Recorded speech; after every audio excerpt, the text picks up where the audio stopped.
আসমান বানিয়েছে স্তর বাই স্তর। বানানোর পরে পৃথিবীতে ছিল অন্ধকার, পৃথিবীতে কোনো আলো নাই। এই জন্য আমি কি করলাম, ওই আলো দেওয়ার জন্য এই আসমানের নিচে, আসমানের মধ্যে আমি দুইটা বাতি বানাইছি।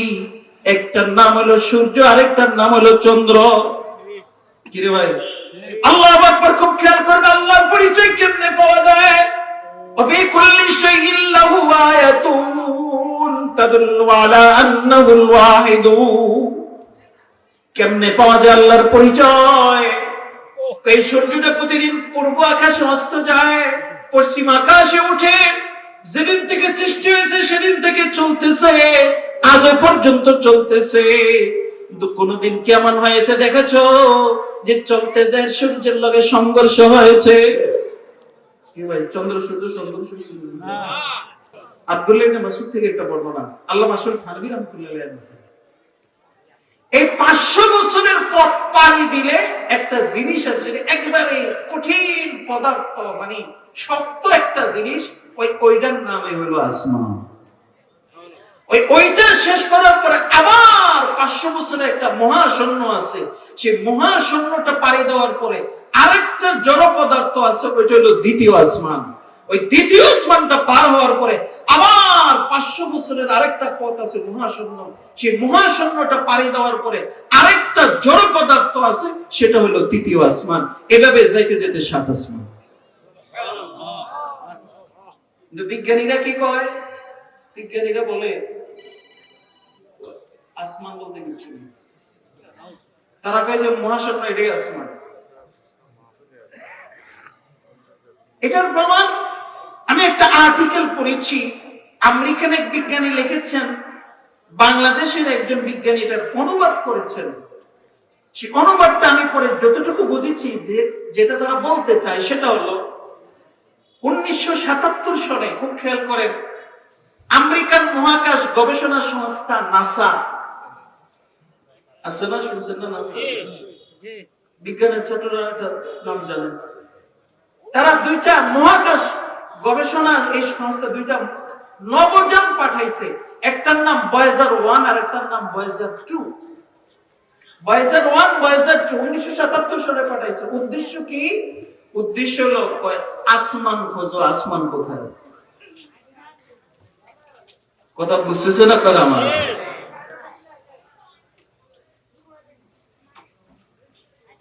ইউটিউবের উপরে যাইতেছে, কত ইউটিউব দেখছে, এটা মনে করেন আমল লাগে না, এটা আলাদা ঘুরেছে। যাই হোক, তো পরে কে যাইতে যাইতে যাইতে যাইতে 2014 সন, কত সন? কথা বুঝেন আমার আওয়াজ দিয়ে, কথা বুঝেন? কত সনে পাঠাইছে? 1977। যাইতে যাইতে যাইতে যাইতে এটা যখন যাইতেছে 2014 সন আইছে, তখন মহাকাশ গবেষণা সংস্থা, যেটা আমেরিকার স্টেশন, যেখান থেকে পাঠাইছে, সেখান থেকে মেসেজ দিছে, তোমরা এখন পৃথিবী থেকে কত কিলোমিটার দূরে? তারা যাইতে যাইতে সূর্য পার হইছে, যাইতে যাইতে চন্দ্র পার হইছে, যাইতে যাইতে চন্দ্র থেকে সূর্য বড়, সূর্য থেকে আরেকটা বড় জিনিস আবিষ্কার করছে, যেটার নাম হলো গ্যালাক্সি। কি বলেন তো? গ্যালাক্সি। চন্দ্র পৃথিবী থেকে বড়, সূর্য চন্দ্র থেকে বড়, সূর্য থেকে গ্যালাক্সি বড়। সব মহাশূন্য বানাইছে। কোথায় বানাইছে বলেন? এই গ্যালাক্সি থেকে আরো বড় এক জিনিস আবিষ্কার করেছে আমেরিকান মহাবিজ্ঞানী, যাকে মহাবিজ্ঞানী বলে আমেরিকানরা, স্টিফেন হকিং। সে আবিষ্কার করেছে ব্ল্যাক হোল, মানে কালো গর্ত। এমন এক মহাশূন্যের ভিতরে এমন এক আল্লাহ জগৎ বানাইছে, যে জগতের ভিতরে পৃথিবী ডুববে, সূর্য ডুববে, চন্দ্র ডুববে, গ্যালাক্সি ডুববে, যা বানাইছে সব এটার ভিতরে ডুববে। কে বানাইছে? এই ভয়েজার 1, ভয়েজার 2 যেতে যেতে যেতে যেতে যেতে যেতে ব্ল্যাক হোল পার হইয়া 2014 সনে মেসেজ দিছে কত কিলোমিটার দূরে? 21 বিলিয়ন কিলোমিটার উপরে। মিলিয়ন বলি নাই, বিলিয়ন বলছি। কি বলছি? আরে এটা আবার অঙ্কের হিসাব জানা লাগবে যে মিলিয়ন কি জিনিস, বিলিয়ন কি জিনিস। রে ভাই, 10 লক্ষে 1 মিলিয়ন, বলেন 10 লক্ষে 1 মিলিয়ন। আর 1 বিলিয়ন কত মিলিয়ন? আবার 10 মিলিয়নে 1 বিলিয়ন, মানে 100 লক্ষে 1 বিলিয়ন। 100 লক্ষে কি বলেন? মিলিয়ন না, বিলিয়ন। 21 বিলিয়ন কিলোমিটার উপরে আসছি আমরা এখন। তো কই আসমান কই? জানি না কি আসমান কোথায়, এখানে কি জানি 21 বিলিয়ন কিলোমিটার উপরে গেছে, সেখানে কি? তো সেখানে এখন শুধু বরফ আর অন্ধকার। বরফ আর কি বলেন? আসমান তো কইতে পারি না, আসমান কই? কত সনের কথা বলতেছি, 2014 সন, আজকে কত 2023, মানে এখনো যাইতে আছে। এটা ভয়েজার 1 আর ভয়েজার 2 পৃথিবীতে আসে নাই, এটা এখনো যাচ্ছে। কিন্তু এখনো বিজ্ঞানীরা আসমানের হদিস পায় নাই। কিন্তু পায় না দেখা নাই না, আসলে আছে। কেমনে আছে? আমাদের নবী গেছে না, ইরি ভাই এক রাতে 7 আসমান বারে গেছে, ঠিক না? আল্লাহ প্রমাণ করে দিয়েছে যে আসমান আছে। এখন কথা হলো তারা যাইতে পারে না কেন? বিজ্ঞানীরা কিয়ামত পর্যন্ত চেষ্টা করলেও তারা প্রথম আসমানে পৌঁছতে পারবে না। কেন পারবে না? এটার কারণ হলো, মৌলিক কারণ হলো, এই যে ঊর্ধ্ব জগৎ আসমানে যাওয়ার যে ক্ষমতাটা দরকার, আত্মিক যে শক্তি দরকার, এটার জন্য 1 নম্বর দরকার হলো ঈমান। এক নম্বর দরকার কি বলেন? ঈমান। 2 নম্বর হলো শুধু ঈমান থাকলে হবে না, ওই জগৎ সম্পর্কে যার আইডিয়া আছে এমন একজন লোকের সান্নিধ্য লাগবে, তাহলে যাওয়া সম্ভব। আল্লাহ নবীকে আল্লাহ তাআলা ইচ্ছা করলে উম্মে হানির ঘর থেকে মক্কা থেকে সোজা নিয়ে যেতে হতো। জিবরাইল আমিনের পাঠানোর দরকার ছিল না, বোরাকটা পাঠায় দিতে হতো। কথা বলেন ঠিক না? কিন্তু আল্লাহ নবী জিবরাইল আমিন দিয়ে কেন পাঠাইলো? কথা বলেন কি আল্লাহ ইচ্ছা করলে পারতেন কিনা আল্লাহ নবী, কিন্তু না, জিবরাইল আমিন কে পাঠাইছে কেন? কারণ ওই জগৎটা এমন একটা জগৎ, যেই জগতে দুনিয়ার মানুষ যারা আছে তারা সেখানে গেলে ওইটা ঠিক রাখতে পারবে না, এতে জ্ঞান থাকবে না তাদের, তাদের অন্যরকম অবস্থা তৈরি হয়ে যাবে। সেখানে যদি ঠিক থাকতে হলে সেই জগতের একটা লোক লাগবে।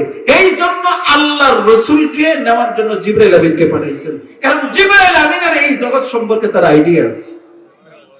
বিজ্ঞানীরা তো 1 নম্বর ঈমান নাই, আর হয়ে গেছে জিবরাইল এগো কবে? জিবরাইল তো দরজা বন্ধ হয়ে গেছে, তারা যাইবো কেমনে? কি কথা বলেন না? এই কারণে তারা পায় না। পায় না দেখা নাই না, আসলে আছে। এটা হলো তারা পায় না দেখা নাই। তো সেই আসমানের ভিতর আল্লাহ বলেন, আলাম তারাও কাইফা খালাকাল্লাহু সাবআ সামাওয়াতিন তিবাকা। আমার আল্লাহ বলেন 7 আসমান বানিয়েছি স্তর বাই স্তর। বানানোর পরে পৃথিবীতে ছিল অন্ধকার, পৃথিবীতে কোনো আলো নাই। এই জন্য আমি কি করলাম? ওই আলো দেওয়ার জন্য এই আসমানের নিচে, আসমানের মধ্যে আমি 2টা বাতি বানাইছি। একটার নাম হলো সূর্য, আরেকটার নাম হলো চন্দ্র। কি রে ভাই?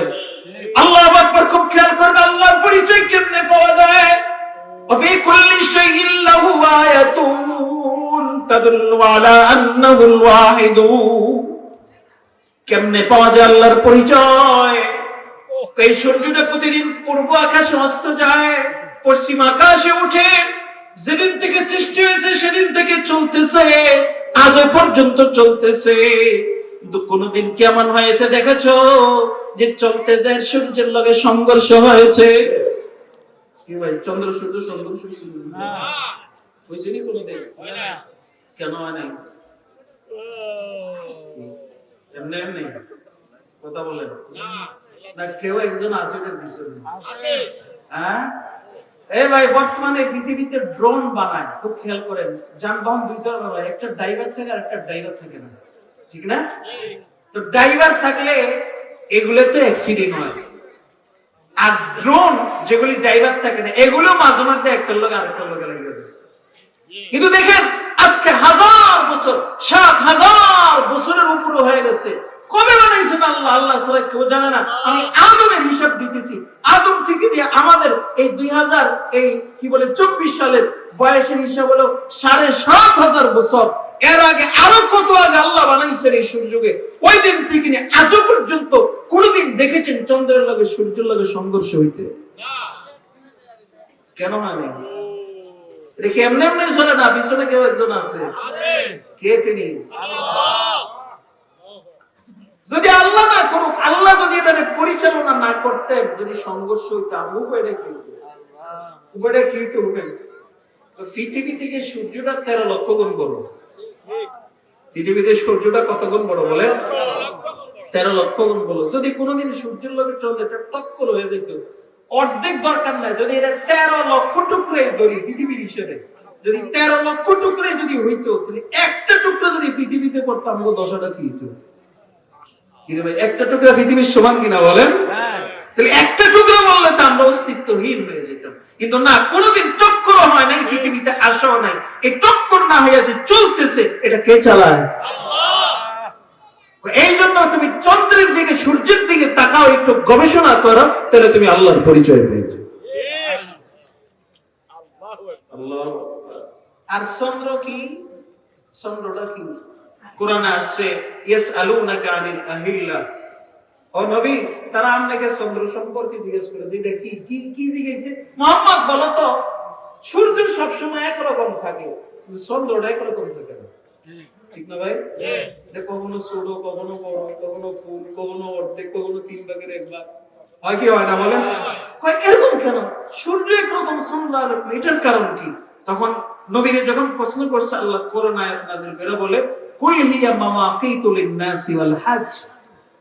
নবী আপনি বলে দেন যে আমি এই চন্দ্রটাকে পুরো পৃথিবীবাসীর জন্য একটা মহা ক্যালেন্ডার বানাইছি। কি বানাইছি? কি বানাইছি? কেমনে ক্যালেন্ডার? ওই যেদিন দেখবা সর্বপ্রথম শিক্ষুন হয়ে ওঠে, সেদিন ধরবা মাসের 1 তারিখ। মাসের কি বলেন? এ ভাই, আমাদের জানুয়ারি, ফেব্রুয়ারি, মার্চ আইছে। এর আগে কি এগুলি ছিল বলেন? 150-200 বছর আগে কি এগুলি ছিল? তখন মানুষ দিন হিসাব করতো কি দিয়ে? চন্দ্র দিয়ে না ভাই? কেমনে? আল্লাহ কয় দেখো, এটা উঠতে উঠতে উঠতে উঠতে উঠতে যদি দেখো 29 দিনে যায় আর উঠে না, আর কিও না ডুবে গেছে, তাহলে মনে করো এই মাসটা আমি আল্লাহ তোমাদের জন্য 29 বানাই দিছি। আর যদি দেখো না 29 উঠছে, তাহলে মনে করো এই মাসটা আমি আল্লাহ তোমাদের জন্য 30 বানাই দিছি। তাহলে এটা আমাদের জন্য ক্যালেন্ডার হয়েছে কিনা বলেন? এমন এক মহা ক্যালেন্ডার, যেটা পৃথিবীবাসীর সবার জন্য। এই ক্যালেন্ডার জানুয়ারি ফেব্রুয়ারি ধ্বংস হয়ে গেল, চন্দ্রের ক্যালেন্ডার কোনোদিন ধ্বংস হবে না। এটার দিকে তাকাও না, তাহলে তুমি আল্লাহর কথা বুঝতেছেন আপনারা? আমার কথা বুঝতেছেন? এই জন্য বলে বাপি খালকিস সামাওয়াতি ওয়াল আরদ, আসমানের দিকে তাকাও, সাত আসমান বানাইছি। ওয়াজালাল কামারা ফীহিন্না নূরা, চন্দ্রকে এটাকে আলো বানাইছি। ওয়াজালাশ শামসা সিরাজা, এবং সূর্যকে জ্যোতি বানাইছি, বাতি বানাইছি। আর কি লাগে? আচ্ছা, এবার একটু নিচে, আমার সময় শেষ হয়ে যাইতেছে। আল্লাহ তাআলা কেমনে আল্লাহ রে ভাই জমিন আয়েন, আসমান তাহলে একটু নিচে আয়। আল্লাহ বলে ওয়াফিল আরদি আয়াতুন লিল মুকিনিন, আরে তুমি জমিনের মধ্যে তাকাও, সেখানে তুমি আমি আল্লাহর পরিচয় পাবে। কেমনে? একটা উদাহরণ দেই। জমিনের ভিতরে যে ঘাস হয়, এই ঘাসগুলি খায় কে বলেন তো? গরু, ছাগল, মহিষে। খাওয়ার পরে কি হয় জানেন? এটা ফেটে যায়, খায় ঘাস, খায় কি বলেন? হুজুর চলে আসছেন না? তাহলে আমি এটা কই শেষ করে দিচ্ছি হুজুর, আপনার কোনো সমস্যা নাই? 3 মিনিট। এই যে গরু যে ঘাস খায়, কি দিয়া খায় বলেন তো? কি দিয়া খায়? যায় কই? ফেটে যাওয়ার পরে কি হয় জানেন? আল্লাহ তাআলা ফেটের ভিতরে এমন এক মেশিন বানাইছে, যে একটা জিনিস ফেটে যায় আর 4টা জিনিস হয়। কয়টা জিনিস হয়? দেখেন, এমন এক মেশিন আল্লাহ ফিট করছে। কি হয়? প্রথমে এটাতে পেশাব হয়, 2 নম্বর পায়খানা হয়, 3 নম্বর রক্ত হয়, 4 নম্বর ওই গরুটা যদি গাভী হয় তাহলে দুধ হয়। কি হয় বলেন? বলেন তো জিনিস কয়টা? খাইছে কয়টা? আর এটার থেকে বাইরে এসে কয় জিনিস? কি কি? পেশাব, পায়খানা, দুধ, এরপরে কি? রক্ত। আচ্ছা, কোনদিন কেমন হয়েছে দেখেছেন যে দুধের লগে রক্ত আইছে? কেন আসে নাই? সুবহানাল্লাহ, সুবহানাল্লাহ। আরে তুমি গাভীর এই দুধের স্তরের দিকে তাকালে তুমি আল্লাহর পরিচয় পাও, যে আল্লাহ তাআলা তার পেটের ভিতরে এমন 4টা পথ তৈরি করে দিয়েছেন, যে 4টা জিনিস 4 পথে যায়, কোনোদিন একটার সাথে আরেকটার মিশ্রণ হয় না, আল্লাহ না করুক যদি দুধের লাইনের সাথে রক্তের লাইনটার মিশ্রণ হয়ে যেত, যদি দুধের লাইনের সাথে পায়খানার লাইনটা মিশ্রণ হয়ে যেত, যদি দুধের লাইনের সাথে পেশাবের লাইনটা মিশ্রণ হয়ে যেত, তাহলে আপনি দুধ টিপ দিলে রক্ত আসতো, দুধ টিপ দিলে পায়খানা আসতো, দুধ টিপ দিলে পেশাব আসতো, তখন আমরা দুধ খাইতে পারতাম কিনা বলেন? কিন্তু কোনোদিন তেমন হয় নাই যে দুধের লাইন থেকে দুধ আসতেছে, পেশাবের পথে পেশাব আসতেছে, পায়খানার পথে পায়খানা আসতেছে, রক্তের পথে রক্ত যাইতেছে। এই যে একটার সাথে আরেকটা মিলে না, সব নিজস্ব পথে চলতেছে, কি এমনি এমনি চলে না, কেউ একজন চালায়। তিনি কে? এই জন্য বলে বান্দা, তুমি আল্লাহর পরিচয় পাওয়ার জন্য বেশি দূরে যাওয়ার দরকার নাই। তুমি জমিনের মধ্যে যে সামান্য বিষয়গুলি আছে, এগুলোর মধ্যে যদি একটু গবেষণা করো, তুমি আল্লাহর পরিচয় পাইবা। আর যখন আল্লাহর পরিচয় পাইবা, তখন আল্লাহর মহব্বত দিলে ঢুকবে। আর যখন আল্লাহর মহব্বত দিলে ঢুকবে, তখন তার ইবাদত করা সহজ হবে। কথা বুঝতে পারলাম? আল্লাহ রাব্বুল আলামিন আমাদেরকে তার পরিচয় লাভ করে, তার মহব্বত দিলে ধারণ করে সঠিক মতো তার ইবাদতগুলি আদায় করার তৌফিক দান করুক।